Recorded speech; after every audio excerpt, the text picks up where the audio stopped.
Good evening, everyone. Welcome to the channel. Before I begin, here are my disclaimers. Today I am going to give you an update about China Tourism Group Duty Free Corporation Limited Annual Report. China Tourism Group Duty Free Corporation Limited offers a wide range of businesses and services to cater to the duty-free needs of tourists in China. The company's primary business involves the wholesale and retail of various commodities, including tobacco, alcohol, perfume, fine goods, clothing, and electronic products.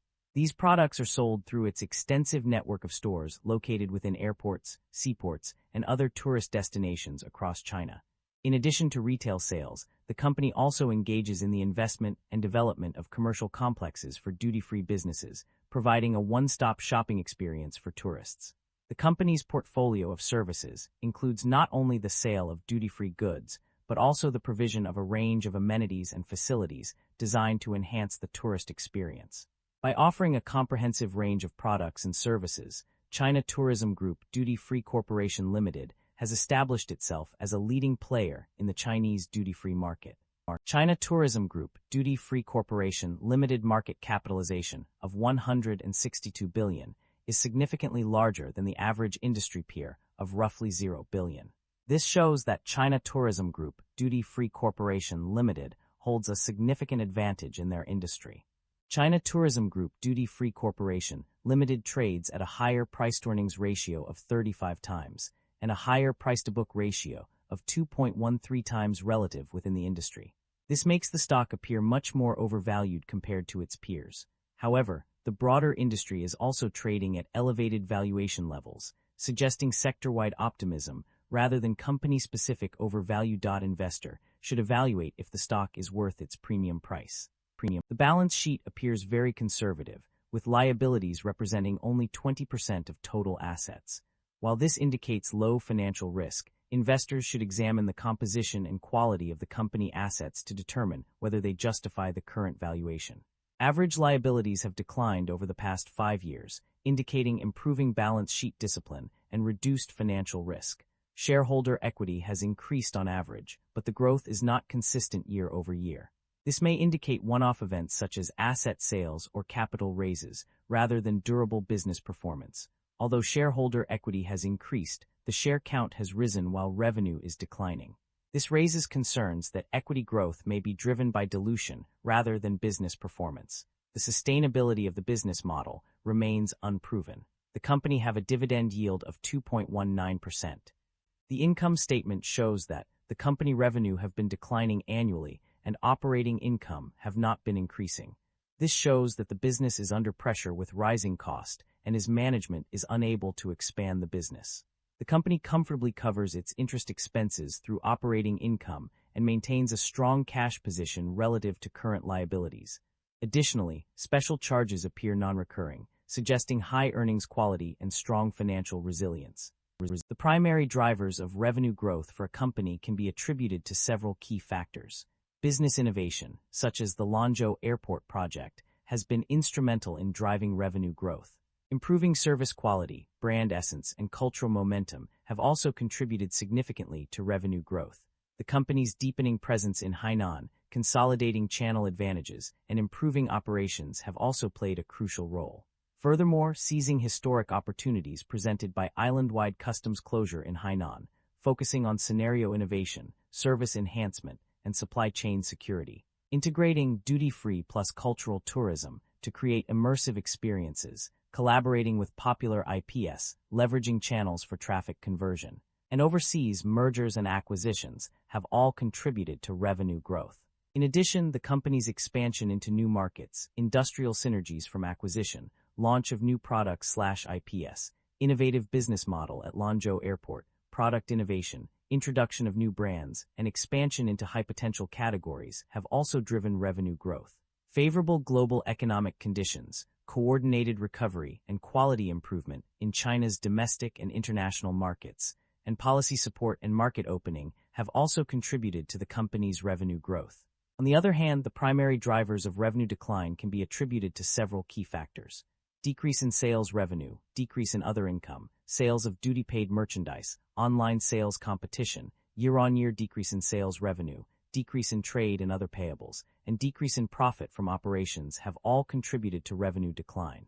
Furthermore, the company's cost of sales decreased by 6.35%, leading to a decrease in sales revenue. The decrease in Chinese mainland revenue, intersegment sales, and rental income have also contributed to revenue decline. Overall, these factors have had a significant impact on the company's revenue growth and decline.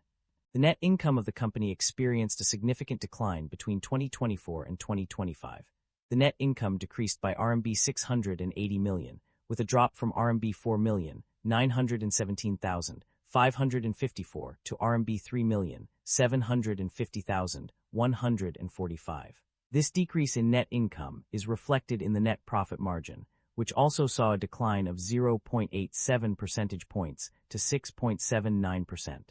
On the other hand, the gross profit margin showed an increase by 1.04 percentage points to 31.76%. However, this increase is somewhat misleading, as it actually represents a decrease from 30.72% in 2024 to 31.76% in 2025. The reason behind these changes can be attributed to several factors. The company's profitability and cash flow improved due to the implementation of agreements under the 2025 Financial Services Agreement. This agreement facilitated the enrichment of deposits channels, reduction in finance costs and risks, acceleration of capital turnover, and decrease in trading costs and expenses. These improvements contributed to the overall decline in net income and profit margins, despite the increase in gross profit margin.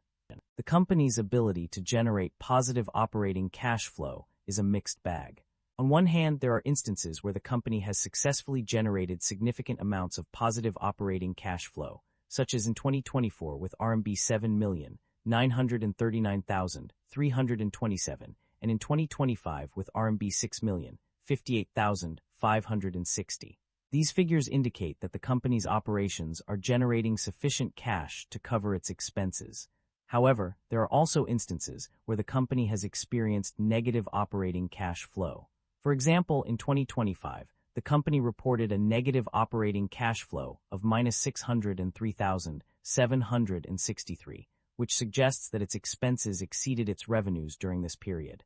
Furthermore, the company's total cash outflow for leases in both 2024 and 2025 was substantial, with RMB 5,470,315 and RMB 5,176,338 respectively. Overall, while there are instances of positive operating cash flow, the company's inconsistent performance suggests that it may struggle to maintain a steady stream of cash generation. This inconsistency raises concerns about the company's ability to sustain its operations in the long term. The company's debt level and interest expenses have undergone significant changes over the past year.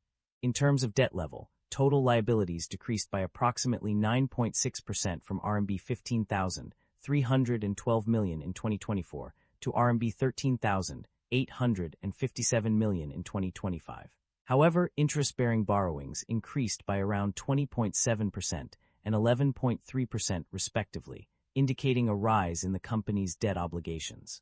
Despite this increase in debt, finance costs decreased by 12.32%, from RMB 203 million to RMB 178 million.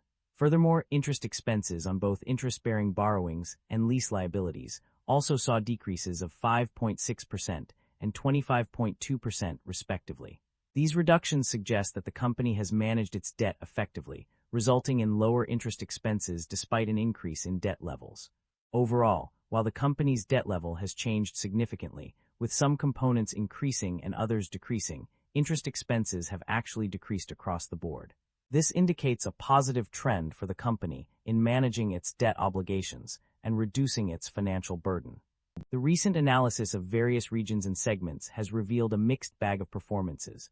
On the positive side, e-commerce and supply chain operations have shown notable improvements, with enhanced customer stickiness and efficient fulfillment processes contributing to their success. In terms of geographical regions, Europe, Africa, and Asia-Pacific have all experienced significant year-on-year increases in international tourists, with growth rates ranging from 4% to 8%. China has also seen a remarkable recovery in its domestic tourism industry, with a 16.2% increase in domestic tourists and a 9.5% rise in domestic tourism expenditure. However, not all regions have fared equally well. the Americas have only managed a 1% year-on-year increase in international tourists, which is considered insignificant growth. Unfortunately, no performance information was provided for the travel retail segment, making it difficult to assess its current state. Management is emphasizing the importance of strategic growth through acquisition opportunities. This focus on expansion will likely drive the company's development and increase its market presence. In addition to external growth, management is also prioritizing sustainable development and environmental, social, and governance (ESG) work. This commitment to responsible business practices reflects a long-term approach that considers the company's impact on both the environment and society. The travel retail business will remain the company's core activity, underscoring its significance in the overall strategy. The company has a history of paying dividends to its shareholders. In 2025, the dividend for the first 3 quarters was RMB 0.25 per share, while the final dividend for that year was RMB 0.45 per share. This indicates a consistent effort by the company to distribute profits to its investors. In terms of specific numbers, the total dividends paid in 2025 were RMB 1,657,699, which is a significant amount compared to the previous year's payout of RMB 3,413,748. The company has also made efforts to pay dividends to non-resident enterprise shareholders, as mentioned on page 71. The data provided suggests that the company prioritizes dividend payments, allocating a substantial portion of its profits towards this purpose. This is evident from the fact that the total dividends paid in both 2024 and 2025 are listed separately, indicating a deliberate effort to track and report these transactions. There are concerns about inventory buildup in the industry. Multiple pages highlight this issue, with explicit mentions on pages 52 and 117. Furthermore, a significant balance of inventories worth RMB 15,783 million is noted on page 82. This suggests that there may be issues related to excess stock or inefficient supply chain management. However, despite these inventory concerns, there is no indication of supply chain disruption problems. That concludes the financial summary for China Tourism Group Duty Free Corporation Limited. Feel free to comment below, and I will be happy to answer them when possible.